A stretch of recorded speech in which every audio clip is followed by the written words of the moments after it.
بہادر شاہ ظفر ہندوستان کا بادشاہ تھا جس کے اشارے پر کبھی دنیا ہلتی تھی۔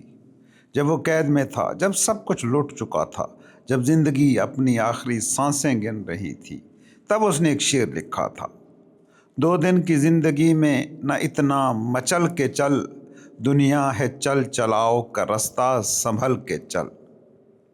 اب یہ بات کوئی فقیر، کوئی مسکین کہتا تو شاید وہ مطلب نہ نکلتا جو اب نکل رہا ہے۔ جب ایک بھکاری کہتا ہے نا کہ یہ دنیا بیکار ہے، دولت مٹی ہے، تو دل میں شک تو پیدا ہوتا ہے۔ لگتا ہے کہ شاید یہ اپنی ناکامی چھپانے کے لیے کہہ رہا ہے، شاید اسے ملا نہیں اس لیے کہہ رہا ہے انگور کھٹے ہیں۔ یہ اس کی مجبوری ہو سکتی ہے، یہ اس کی تسلی ہو سکتی ہے۔ مگر جب ایک شہنشاہ یہی بات کہے، ایک ایسا شخص جس نے ہیرے جواہرات کے ڈھیر دیکھے ہوں، جس نے طاقت کا نشہ چکھا ہو، جس نے دنیا کو اپنے قدموں میں جھکتے دیکھا ہو، جب ایسا شخص یہ کہے سنبھل کے چل یہ دنیا دھوکا ہے، تو اب بات ایسی نہیں رہی کہ جسے نظر انداز کر دیا جائے، کیونکہ اب اس منہ سے بات آ رہی ہے کہ جس نے چوٹی پر پہنچ کر دیکھا کہ وہاں کچھ نہیں ہے، وہاں اسے کچھ نہیں ملا ہے۔ اس نے دنیا کو نچوڑ کے دیکھ لیا، اس کے ہاتھ خالی رہے۔ اب یہ مصرع مایوسی کا نہیں، عرفان کا ہے۔ یہ اب جاگنے کا، بیداری کا بیان ہے۔ انسان کا ایک ہی تو المیہ ہے، وہ سویا ہے، مگر غلط فہمی کے ذات کہ وہ جاگ رہا ہے۔ کارل مارکس نے کہا تھا مذہب افہیم ہے، اور سچ تو یہ ہے کہ لوگوں کی اکثریت کے لیے یہ ہے۔ لوگوں نے دکھ سے، بے چینی سے بچنے کے لیے مذہبوں کے سہارے لے رکھے ہیں۔ جیسے افہیم سب بھلا دیتی ہے، کچھ دیر کے لیے صحیح، ویسی ہی ایک چیز مذہب بن گئی ہے۔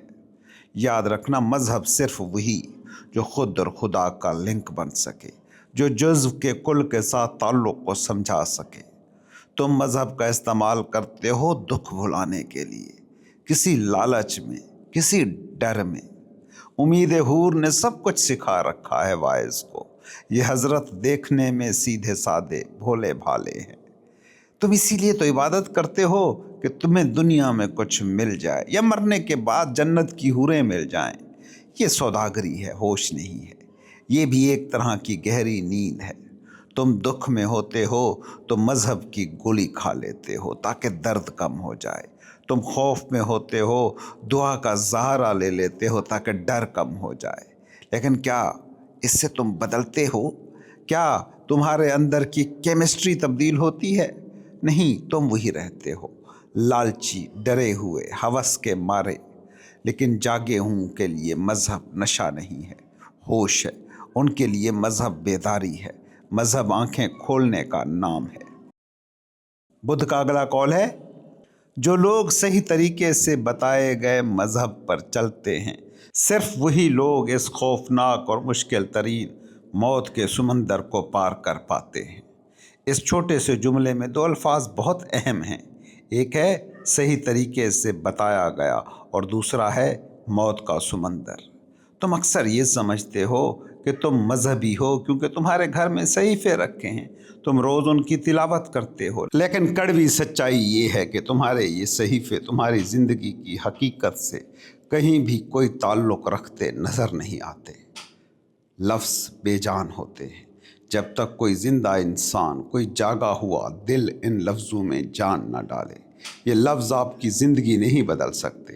جب تم کوئی مذہبی کتاب پڑھتے ہو تو تم وہ نہیں سمجھتے جو لکھنے والے نے لکھا تھا یا جو اس پیغمبر کی وحی تھی، تم وہ سمجھتے ہو جو تم سمجھنا چاہتے ہو۔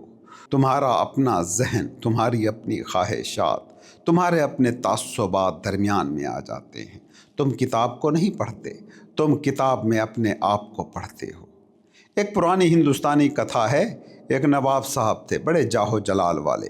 وہ اپنے لاؤ لشکر کے ساتھ ایک گاؤں سے گزرے۔ وہاں انہوں نے دیکھا ایک بہت بڑا مجمع لگا ہوا ہے، اور ایک پنڈت جی بڑے جوش و خروش سے رامائن کی کتھا سنا رہے ہیں۔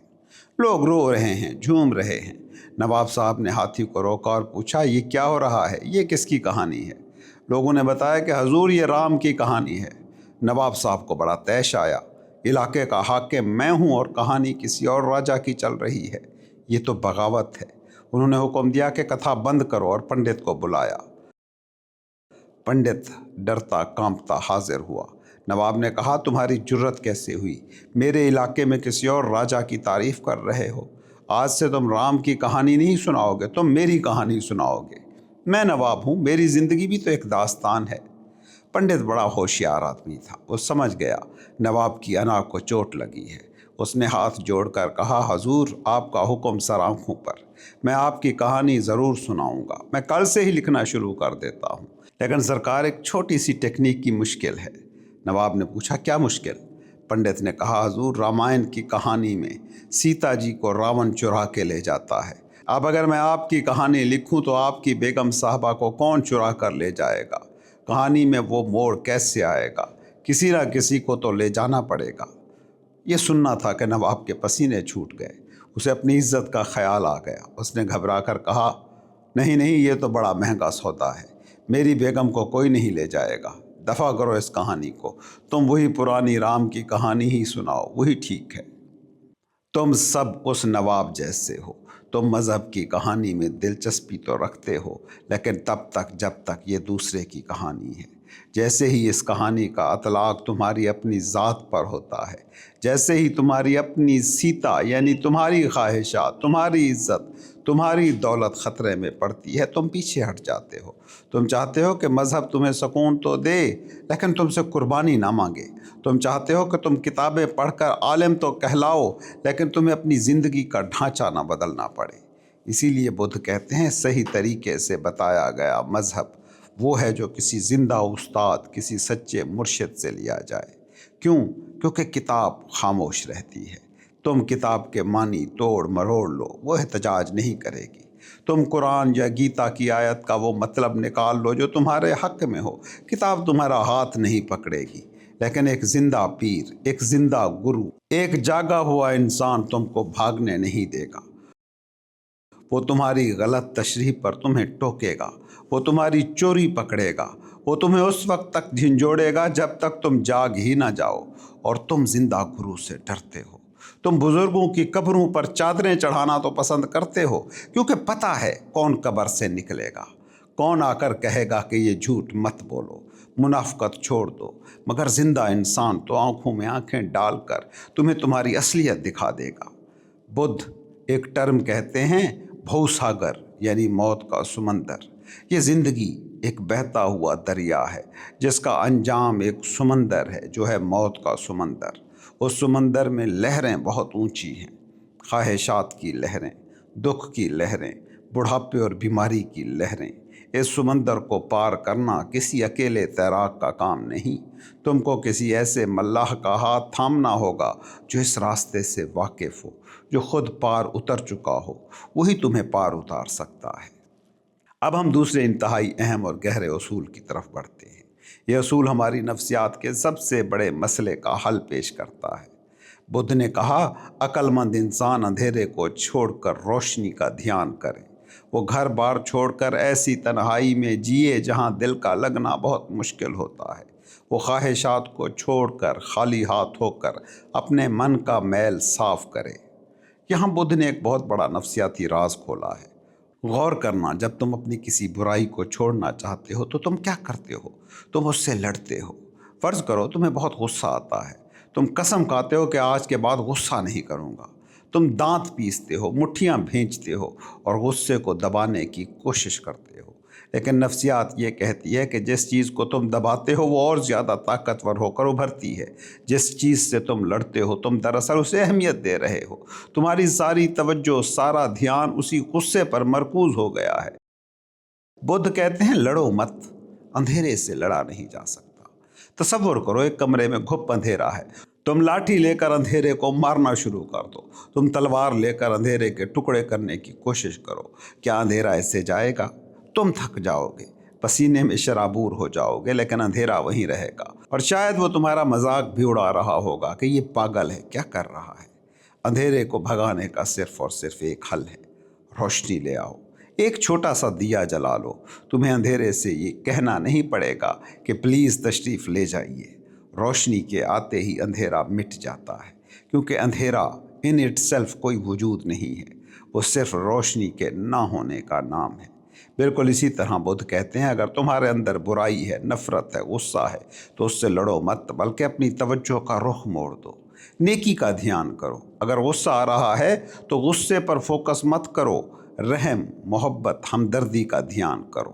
یہ سوچو کہ سامنے والا کتنا مجبور ہے، کتنا بے بس ہے۔ اپنی توانائی کو غصے سے ہٹا کر محبت کی طرف موڑ دو۔ جیسے ہی محبت کا دیا جلا، غصے کا اندھیرا خود غائب ہو جائے گا۔ اسے کہتے ہیں ٹرانسفارمیشن، ماہیت قلب۔ توانائی وہی ہے، بس اس کا رخ بدل گیا۔ وہی بجلی جو انسان کو مار سکتی ہے، وہی بجلی گھر کو روشن بھی کر دیتی ہے۔ غصہ بھی ایک توانائی ہے، اسے دباؤ مت، اسے محبت میں بدل دو۔ اس کے بعد بدھ ایک اور شرط لگاتے ہیں جو بہت کڑوی ہے مگر بہت ضروری ہے۔ وہ کہتے ہیں کہ ایسی تنہائی میں رہو جہاں دل کا لگنا مشکل ہو۔ آج کے دور میں یہ سمجھنا بہت آسان ہے، بہت ضروری بھی۔ ہم سب تنہائی سے بھاگتے ہیں، ہم ڈرتے ہیں اکیلے ہونے سے۔ تم خود دیکھ لو، اگر تم گھر میں اکیلے ہو فوراً ٹی وی چلاؤ گے، موبائل پر اسکرولنگ شروع کر دو گے، کسی دوست کو فون ملا لو گے۔ کیوں؟ کیونکہ جیسے ہی شور تھمتا ہے، جیسے ہی باہر کی آوازیں بند ہوتی ہیں، تمہیں اندر کی آوازیں سنائی دینے لگتی ہیں۔ تنہائی میں تمہارا خالی پن محسوس ہوتا ہے، تم اپنی کی ہوئی غلطیوں کو یاد کرتے ہو، تمہیں اپنے ضمیر کی چبھن محسوس ہوتی ہے، تمہارا وہ اصلی چہرہ سامنے آ جاتا ہے جسے تم نے نقابوں میں چھپا رکھا ہے، اس لیے تمہارا جی نہیں لگتا۔ تم بھاگتے ہو بھیڑ کی طرف، بازار کی طرف، تم چاہتے ہو کہ تم خود کو بھولے رہو۔ مگر بدھ کیا کہہ رہا ہے؟ بدھ کہتا ہے جب تک تم اس تنہائی کو برداشت کرنا نہ سیکھ لو، جب تک اپنے ساتھ بیٹھنا نہ سیکھ لو، تم کبھی خود سے مل نہیں پاؤ گے، تم کبھی بھی سچائی کو جان نہ پاؤ گے۔ تم چین کو باہر ڈھونڈ رہے ہو، پیسوں میں، رشتوں میں، عہدوں میں، جبکہ چین اندر ہے، اور اندر جانے کا راستہ ایک ہے، تنہائی۔ یاد رکھنا، تنہائی اور خلوت میں زمین آسمان کا فرق ہے۔ تنہائی یہ ہے کہ تم اکیلے ہو اور رو رہے ہو کہ ہائے میرے پاس کوئی بھی نہیں ہے، میں ادھورا ہوں۔ خلوت یہ ہے کہ تم اکیلے ہو اور خوش ہو کہ میں اپنے پاس ہوں، میں پورا ہوں، مجھے کسی کی ضرورت نہیں۔ بدھ خلوت کی بات کر رہے ہیں۔ جس دن تمہیں اپنے ساتھ رہنے میں مزہ آنے لگے، جس دن تم کو باہر کے سہارے کی ضرورت نہ رہے، سمجھ لو کہ تم دانا ہو گئے، تم عقل مند ہو گئے، تمہارا اندر آباد ہو گیا۔ پھر بدھ ایک اور لفظ استعمال کرتے ہیں، اکنچن ہو جاؤ۔ اس کا مطلب ہے جس کے پاس کچھ نہ ہو، خالی ہاتھ۔ کیا اس کا یہ مطلب ہے کہ تم اپنا گھر بار لٹا دو اور سڑک پر آ جاؤ؟ نہیں، بدھ غریبی کی تبلیغ نہیں کر رہا، بدھ اندرونی خالی پن کی بات کر رہا ہے۔